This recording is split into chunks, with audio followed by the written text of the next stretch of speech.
Hello, my name is Jaleesa Moody. I'm the Asset Management Assistant for the Nuxalk Nation, my home nation, up in Bella Coola, BC. The Nuxalk Nation would like to take this opportunity to share some of the exciting progress we are making in our housing and economic development sectors. We would like to share the keys to our success with you in hopes of inspiring you to make positive changes in your nation.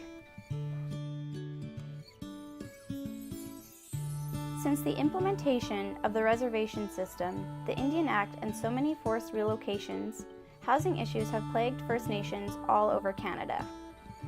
Houses in far too many First Nations suffer from being underfunded, overcrowded, poorly constructed, and ill-suited to the climates in which they were built.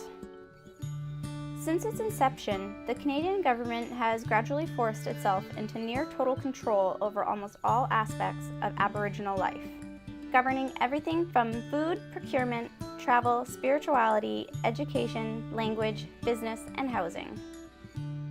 Until recently, these restrictive laws have made finding skilled workers within First Nations communities very difficult.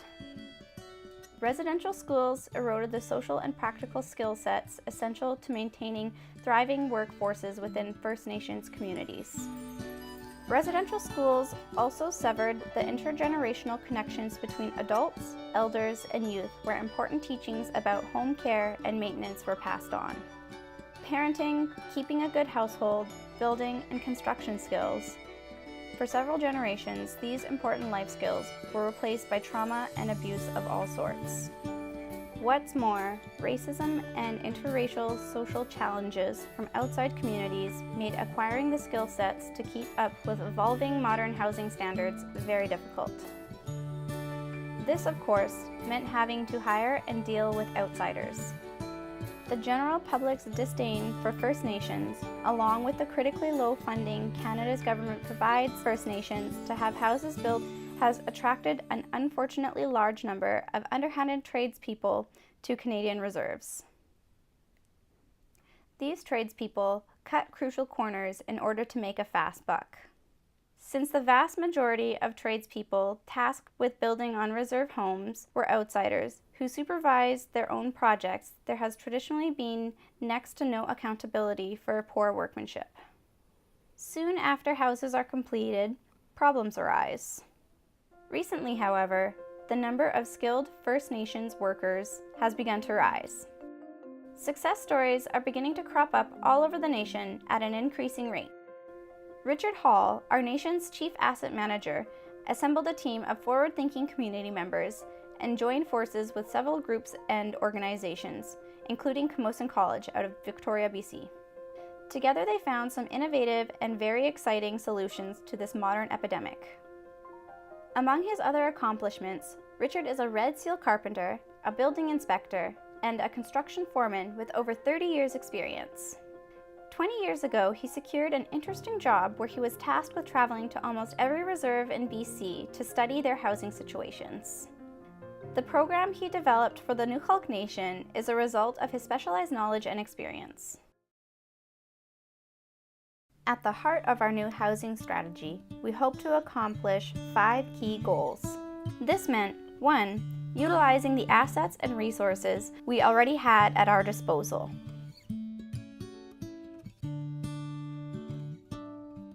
We want to break our dependency on outsiders and work towards self-sufficiency.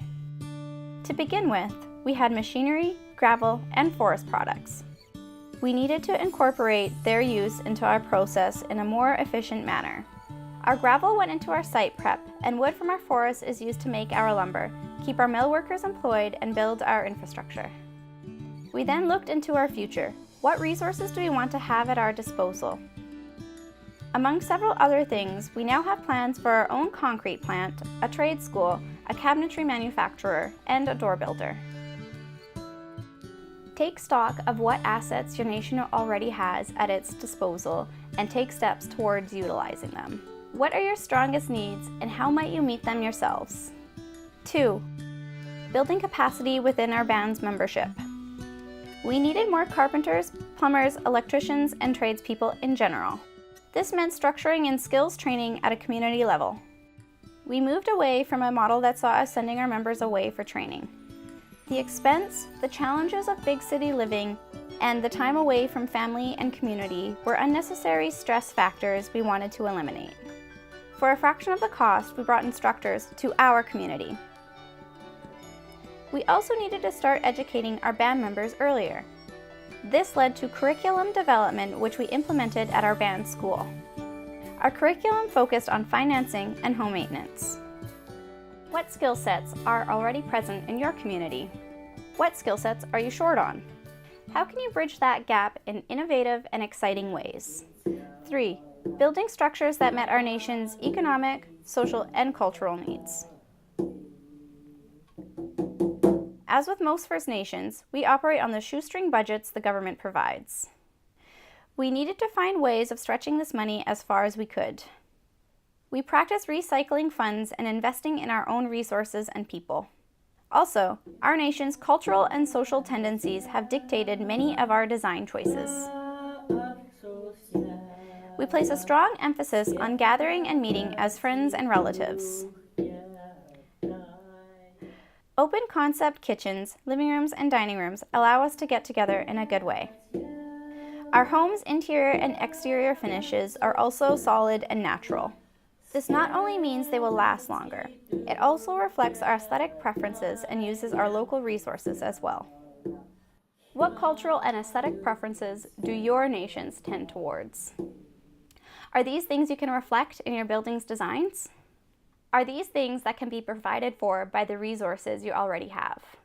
4. Building structures that could stand up to our coastal climate. This was critical to our success. Having to build according to CMHC standards meant using plans that were designed to work in the drier regions of Canada. These plans only call for a bare minimum quality of construction. We are situated in the Pacific Northwest where moisture and mold are big issues. Traditional building codes do not properly take this into consideration. We studied our housing issues and revamped everything.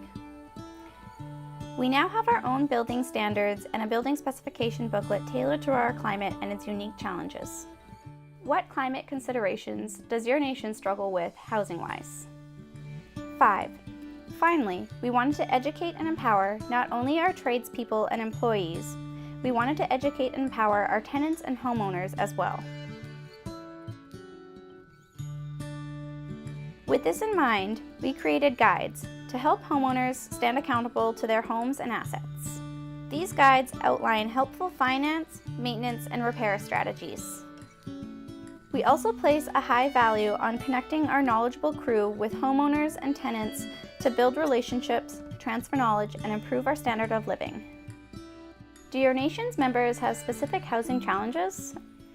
How can you empower them to feel more connection and accountability to their living spaces?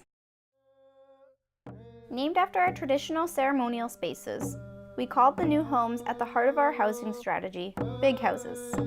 I will start from the ground up and walk you through the steps our team took to meet our big house construction challenges, as well as the challenge of operating under the N.A.A.L.S and the reserve system. These challenges were specific to a wet West Coast climate and focused on durability, affordability, comfort, style, mold prevention, and overcoming the social legacies of centuries of colonial oppression. Our program was not an overnight success. We spent years patiently strategizing and networking with great organizations. Some of the main partners that helped us with our process included I.N.A.A.C, Indian and Northern Affairs Canada, CMHC, Canada Mortgage and Housing Corporation, Camosun College and Olaf Nielsen, ITA, Industry Trades Association, and Gary McDermott, Nuxalk Education Authority, Nuxalk Chief and Council, other First Nations, namely the Penticton and Okanagan Indian bands, First Nations Housing, architect David Wong, and several knowledgeable and experienced building suppliers. These organizations had great resources and ideas to share with us. Networking with them was invaluable. We assessed what skills and assets we already had in our community and which were still needed. We recruited band members with helpful experience willing to develop and try a new approach to our housing strategy. We also recruited people without experience who were willing to learn and commit to our cause. Together we formed Nuxalk Construction.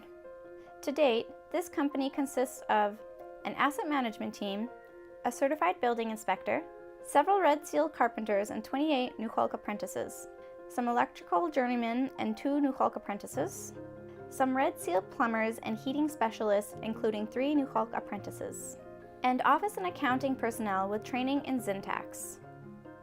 We pooled our knowledge of construction practices together to develop a specification booklet for West Coast building we would follow and change as we refined our practices. Part 2. Building Specifics.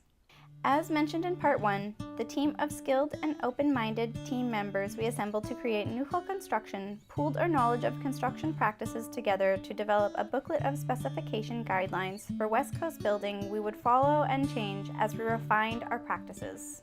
Central to our new approach are cost, comfort, durability, and aesthetic considerations, and a large emphasis on heat efficiency and mold prevention. Named after our traditional ceremonial spaces, we called the new homes at the heart of our housing strategy big houses. We started with a pod of 6 big houses. From the ground up, here are some of the key factors contributing to our newfound success. First, we performed geotechnical and hydrological assessments on our building sites to determine how to best move forward and avoid future water damage and drainage issues. Then, we designed and poured footings and foundations appropriate to our building sites and the homes we are supporting. We found a cost-effective innovation called the quad lock system for our foundations and footings. Quad lock systems prevent us from using and wasting form lumber. The multiple layers of insulation act as the concrete form and eliminate the need to build and insulate interior walls inside of the foundations. Of course, they also help seal and warm the homes. It was discovered through mold investigation that inconsistent heat is one of the principal causes of mold formation on the West Coast. So, we eliminated the use of wood and fossil fuel burning heating systems in favor of radiant in-floor heating systems that provided a more uniform and evenly distributed heat to the entire household. Starting with 2 layers of styrofoam and 6 millimeters of vapor barrier, we submerged our in-floor radiant heating systems in 32 MPa concrete. When renovating existing homes with basements and crawl spaces, we have moved away from fossil and wood fuels in favor of heat pumps. In the exterior walls cavities, we used a mold-resistant rock salt insulation. We ensured that this insulation fills the entirety of their cavities, running flush with the studs in all directions. The insulation is then covered with an airtight layer of 6 millimeter poly vapor barrier. Plumbing and electrical boxes are also foam sealed to prevent air and moisture from entering the structures. All this ensures a well-sealed structure resistant to mold and moisture damage. All bathrooms, laundry rooms, and kitchens were completed with a mold-resistant drywall and a compound mold-resistant mud. One-piece bathtub and shower units, as well as impervious flooring materials, were also used to help keep our structures dry. Our simple yet effective new building envelope concept protects exterior wood from being saturated by moisture and improves the life expectancy of the home. Creating a 3/4 inch airflow cavity between the siding and building paper ensures the building remains dry and properly ventilated, preventing moisture damage. J-Screen also protects the tops and bottoms of our airflow cavities from foreign objects, bugs, and nesting animals while allowing adequate drainage. This rain screen is completed to the underside of the roof and soffit line. Below the roof line, in each truss bay, there is a cavity which is insulated with styrofoam to ensure ventilation. This also protects the insulation from wind-driven rain. The styrofoam insulation also minimizes the ingress of cold air, eliminating the opportunity of thermal bridging and cold transfer at roofline and ceiling levels. Other key features of our big house model include wide overhangs protect the main structure from falling and splashing rain. Triple pane windows will do away with the bare minimums expected by CMHC. Those were inadequate for our harsh Central Coast winters. 25-year asphalt shingles, wooden fascia and wooden widescreen soffits, cedar rain screens to protect our structures from wind-driven rain and rot due to exposure, timbers and lumber cut from our own mill, real wood in place of OSB and melamine. This meant no more vinyl siding or vinyl flooring. Solid wood cabinets, posts, beams, siding, trim, countertops, flooring, ceilings, armoires, LED lighting. LED lighting helps to reduce hydro costs. Our kitchen and bathroom fans vented directly to the outdoors rather than our attics. This eliminates a great deal of harmful humid air. Durable appliances, HRV, heat recovery ventilators are key to keeping our weather-sealed units well ventilated, warm, energy efficient, and clean. Contemporary building sciences went into our use of paints as well. Appropriate application of paints goes a long way toward ensuring the longevity of our units. As mentioned before, building properly conditioned and insulated crawl and roof spaces helps us lower our heating costs and saves our nation a lot of money. We also standardized the blueprints for types and size of decks, windows, doors, rooms, and overall square footage to simplify the building process. Once our construction teams become familiar with our process, they can repeat it, refine it, and compound our success. Our new building designs also incorporate accessibility for disabled people from the get-go, rather than retrofitting. This means barrier-free, single-level buildings on flat lots. A solution instrumental to our success was removing politics from our processes. At the outset, we asked our leadership to commit to and trust in our efforts.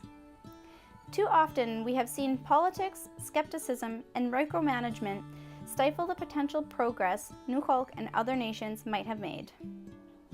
We went to great lengths in sourcing materials and techniques that kept our practices above the minimum standards new building codes of Canada requires. Where we could, these materials were sourced from our homelands and processed by our people. Planning to tender and maximize the freight options for materials sourced inside and outside of the community saved us big money too. We then recycled and tagged these savings to support our team's needs.